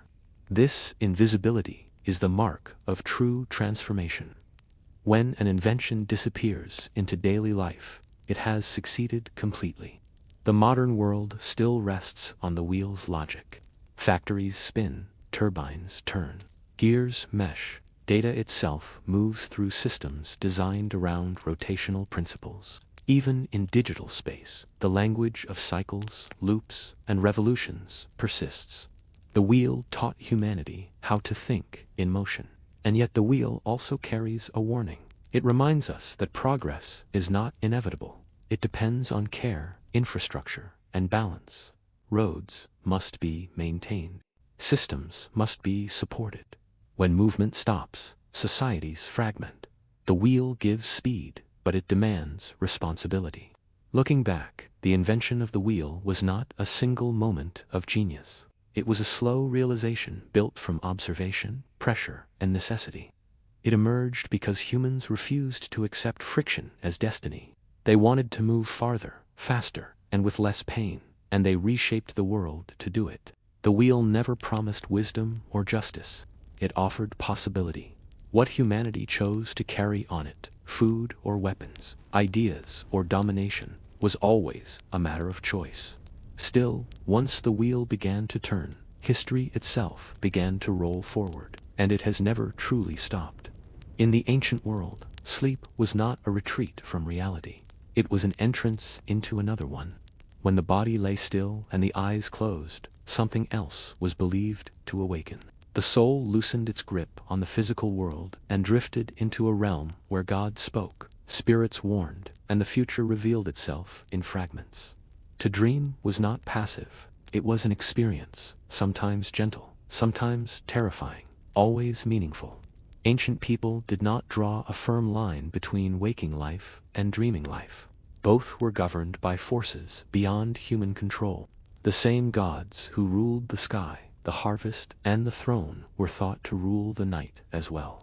Dreams were not accidents of the mind. They were messages delivered when the defenses of reason were lowered because dreams arrived uninvited. They carried authority. A king could ignore advice from counselors, but a dream sent by a god was harder to dismiss. A farmer might doubt rumors, but a vision in sleep felt personal, intimate, and urgent. Dreams were believed to bypass lies. They spoke in symbols because the divine language was not meant to be heard plainly. This belief made sleep a vulnerable act. To close one's eyes was to open oneself to influence. Nightmares were not meaningless fears. They were signs of imbalance, angered gods, or approaching disaster. Pleasant dreams were blessings, reassurances that order still held. Even confusing dreams mattered because confusion itself was a signal that something unseen was stirring. Morning did not end the dream's power. Upon waking, people replayed visions carefully, searching for patterns, omens, and clues. A single image, a falling star, a broken tooth, a flood could shape decisions for days or years. Wars were delayed, journeys were cancelled, marriages were approved or forbidden. Dreams altered real outcomes. What made dreams especially powerful was their ambiguity. They rarely spoke directly. Instead, they demanded interpretation. This created a class of specialists, priests, seers, and elders, trained to read symbols and translate the language of sleep. Their authority rested on the belief that dreams came from beyond the dreamer, and therefore required guidance to understand. In this world, sleep was not empty time. It was active, risky, and sacred. Each night carried the possibility of revelation. To lie down was to accept that the universe might speak back. And when it did, ancient minds listened closely because dreams were never considered meaningless, and silence in sleep was far more frightening than a message. In ancient Mesopotamia, dreams were treated as direct communications from the divine realm. The Sumer and later Babylonian cultures believed the gods rarely spoke plainly in waking life, but at night, when the mind was unguarded, they could finally be heard. Dreams were not symbols invented by the sleeper. They were messages sent. Mesopotamian gods were active, emotional, and easily offended. They rewarded obedience and punished neglect. Dreams were one of their preferred tools. A dream might warn of an approaching flood, announce a coming illness, or signal divine displeasure. To ignore such a message was dangerous. To misinterpret it could be catastrophic. Clay tablets preserve some of the earliest dream manuals ever written. These texts cataloged dream images and their meanings with remarkable confidence. To dream of losing teeth might foretell the death of a relative. To dream of flying could mean divine favor or impending downfall, depending on context. Nothing was random. Every detail mattered. Kings took dreams especially seriously. A ruler's dream was not private. It belonged to the state. If a king dreamed of collapse, invasion, or darkness, priests were summoned immediately. Rituals followed to appease the gods or redirect fate. Sacrifices were made, festivals altered, sometimes policies changed overnight, all because of something seen in sleep. What made Mesopotamian dream culture distinctive was its urgency. Dreams were not philosophical puzzles. They were warnings with deadlines. A dream delayed, was a message ignored, and ignored gods were dangerous gods. This created a constant atmosphere of vigilance. Night was never neutral. Priests served as intermediaries between dreamers and deities. Their role was not to comfort, but to decode accurately. A wrong interpretation could anger the gods further. As a result, dream reading became formalized, cautious, and deeply conservative. Ancient interpretations were trusted more than personal intuition. Tradition mattered more than creativity. Dreams also reinforced hierarchy. Ordinary people received dreams, but only elites had access to trained interpreters. Power flowed through interpretation. Whoever controlled the meaning of dreams controlled fear, hope, and obedience. In Mesopotamia, sleep was a negotiation with the gods. Every night carried the risk of divine intrusion, and every morning began with a question that could shape an entire life. What did the gods show me while I slept? In ancient Egypt, dreams were not merely messages, they were journeys. Egyptians believed the human soul was made of multiple parts, and during sleep, some of these elements could separate from the body and travel freely. Dreams occurred when the soul crossed into hidden realms where gods, ancestors, and spirits resided. Unlike the often threatening dreams of Mesopotamia, Egyptian dreams were more ambiguous. They could be warnings, but they could also be guidance, reassurance, or healing. Sleep placed a person closer to the divine world where truth was not bound by time. The future, the past, and the unseen could blend freely. Egyptians recorded dream interpretations in manuals similar to those of Mesopotamia, but with a distinct tone. Dreams were divided into good and bad, and interpretations often reflected moral balance rather than punishment. A dream of clear water might promise renewal. A dream of decay could signal imbalance in one's spiritual life. Dreams reflected harmony or its absence. One of the most important dream practices in Egypt was incubation. Individuals deliberately slept in sacred spaces such as temples, hoping to receive a dream from a god. This was especially common in healing cults. A sick person might sleep near a shrine and dream of a god prescribing a cure. The dream itself was considered part of the healing process. Egyptian gods were believed to appear in dreams, not as distant forces, but as familiar presences. Deities could offer protection, advice, or warnings, often through symbolic imagery rather than speech. A god appearing calmly was a good sign. A chaotic or silent god suggested danger. Dreams also played a role in state affairs. Pharaohs were thought to receive divine guidance in sleep, reinforcing their role as intermediaries between gods and humans. A dream could justify a building project, a military decision, or a ritual reform. Because the pharaoh embodied divine order, his dreams carried cosmic weight. At the same time, ordinary Egyptians also trusted their dreams. Amulets were worn to protect against bad dreams. Household rituals sought peaceful sleep. Nightmares were believed to be caused by malevolent spirits, not by the mind itself. In Egypt, dreams were woven into daily spirituality. They were not rare revelations, but regular encounters with the unseen.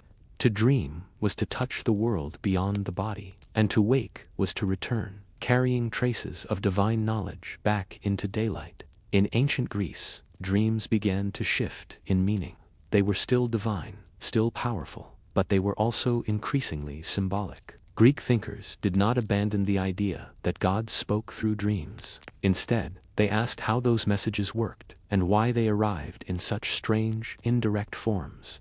Early Greek tradition treated dreams as external visitations. In epic poetry attributed to Homer, dreams are sent deliberately by gods entering the sleeper like messengers with instructions or deceptions. A dream could encourage a hero, mislead a king, or push events toward fate. These dreams were purposeful and sometimes manipulative, reflecting gods who interfered constantly in human affairs.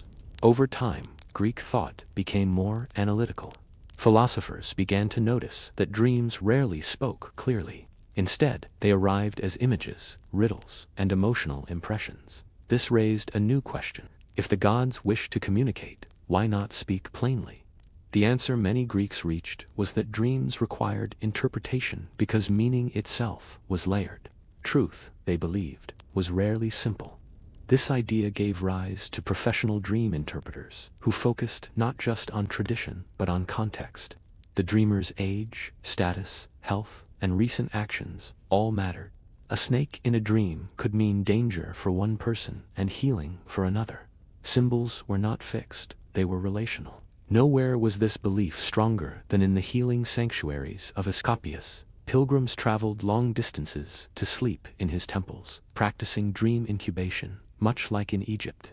During sleep, the god was believed to appear and offer cures through symbolic acts, touching a wound, presenting an animal, or guiding the dreamer through a strange ritual. The dream itself was considered a form of treatment. Greek culture also recognized deceptive dreams. Not every dream was divine. Some were thought to arise from bodily imbalance, emotion, or excess food and wine. This distinction was crucial. It meant that dreams could be meaningful without always being sacred. The mind itself became part of the mystery. In Greece, dreams occupied a space between heaven and psychology. They were messages, but not always trustworthy ones. They revealed truth obliquely, forcing humans to think, interpret, and doubt. And in doing so, Greek dream culture laid the groundwork for a new idea that the inner world of the mind mattered just as much as the gods who might speak through it. As ancient civilizations matured, dreams began to sit at the center of a growing tension. Were they messages from beyond or reflections from within? This question did not erase belief in divine dreams, but it fractured how authority over them was claimed. Priests, prophets, and physicians all sought to define what dreams truly were and who had the right to interpret them. In the Greek world, this divide became especially visible. Religious interpreters insisted that dreams were still gifts from the gods, but medical thinkers began to push back. Figures like Hippocrates argued that dreams could reveal the state of the body. According to this view, the images of sleep were symptoms. A dream of fire might signal fever. A dream of drowning might reflect breathing problems. The dream was not divine, it was diagnostic. This was a radical shift. Dreams were no longer only messages about fate or morality. They became clues about physical health. Physicians began asking patients about their dreams alongside their pains and fevers. Sleep turned into a source of data. The body spoke at night in images because it could not speak in words. Philosophers pushed the debate even further.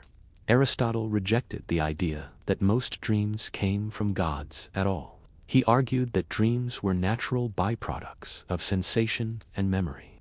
The mind, still active during sleep, replayed impressions from waking life. For Aristotle, the divine did not need dreams to communicate. Dreams belonged to the human organism. Yet, even Aristotle did not fully strip dreams of meaning. He acknowledged that they could reveal hidden processes and unspoken fears. Dreams mattered, but not because God sent them. They mattered because the mind never truly rested. This created an uneasy coexistence. Temples still practiced dream incubation. Oracles still listened to visions. But alongside them stood physicians and philosophers, offering competing explanations. A dream could be sacred, medical, or psychological, depending on who was asked. For ordinary people, the distinction mattered less than the effect. Dreams still influenced decisions, stirred anxiety, and demanded attention. A nightmare could send someone to a priest. A recurring dream might send them to a healer. Interpretation became choice. This chapter marks a turning point. Dreams were no longer owned by the gods alone. They became contested territory, shared by religion, medicine, and philosophy. And once that line was drawn, the ancient world would never dream in quite the same way again. In the ancient world, dreams were never purely personal. When interpreted publicly, they could shape laws, justify wars, and legitimize power. Nowhere was this more evident than in politics, where dreams became tools, carefully used, selectively shared. and sometimes deliberately fabricated. Rulers understood the authority dreams carried. A king who claimed divine instruction in a dream positioned himself above debate. Decisions were no longer political choices. They were obeyed to fate. To challenge them was to challenge the gods themselves. Dreams offered rulers a way to bypass dissent while appearing humble before higher powers. In Mesopotamia, royal dreams were recorded, preserved, and ritualized. If a king dreamed of danger, it could justify emergency measures.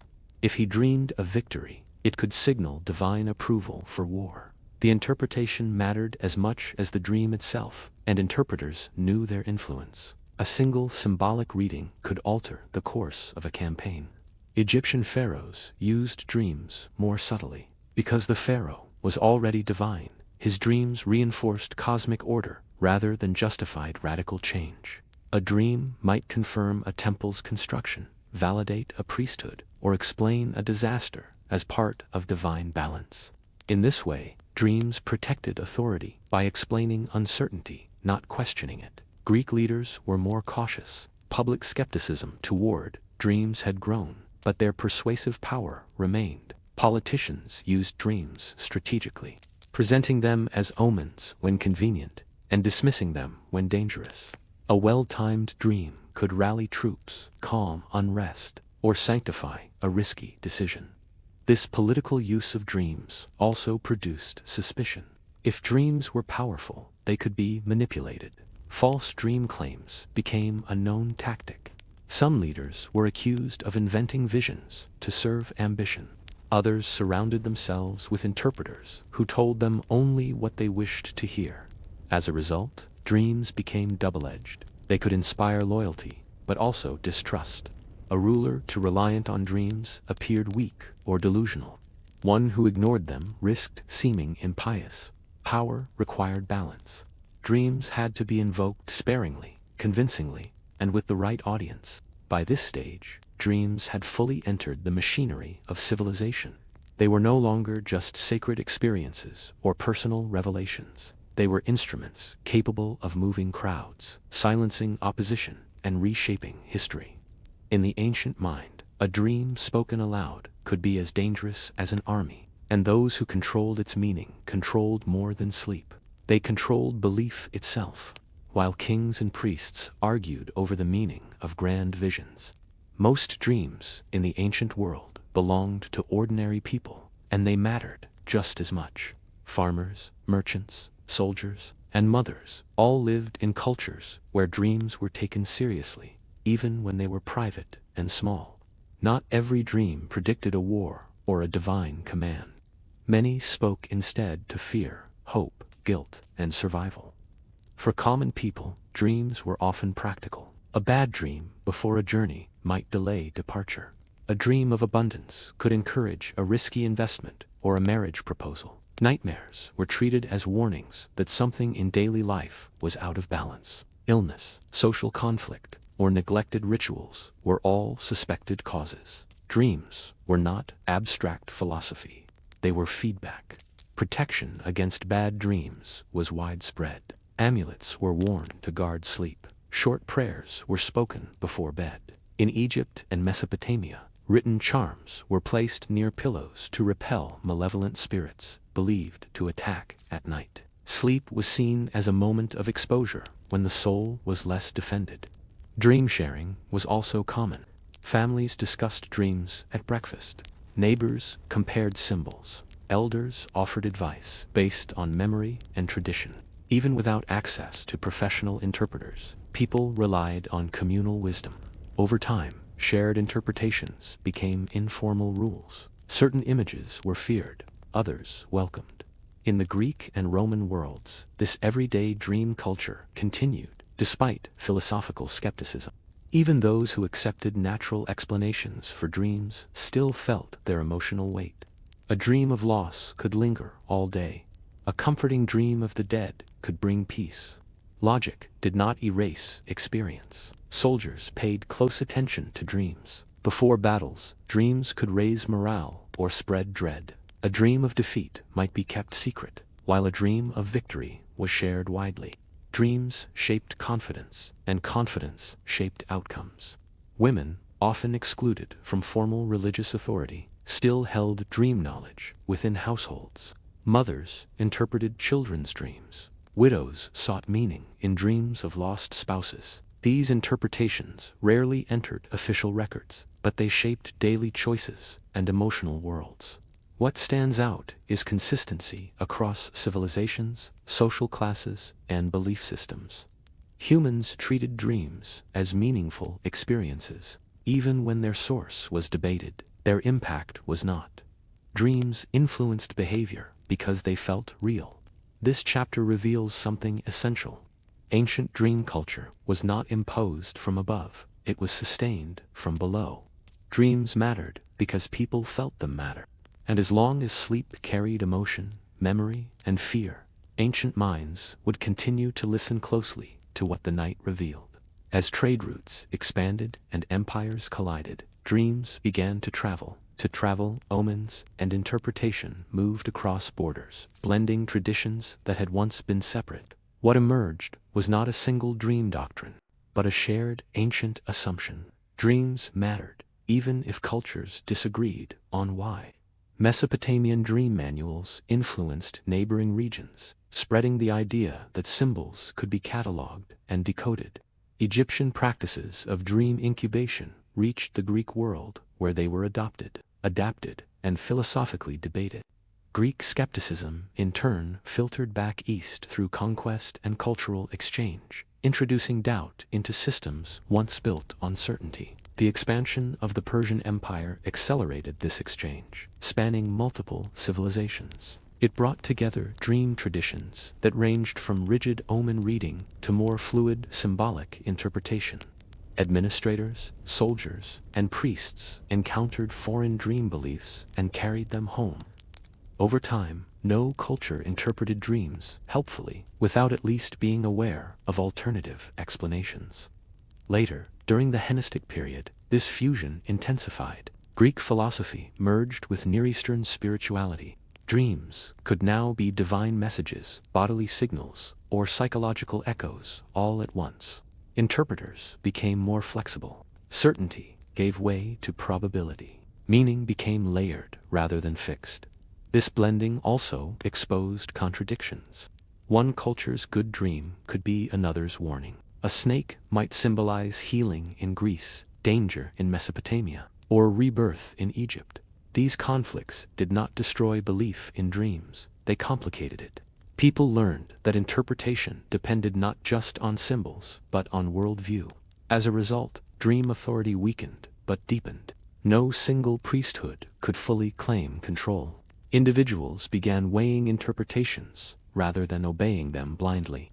Dreams still influenced decisions, but they were now debated, discussed, and contextualized.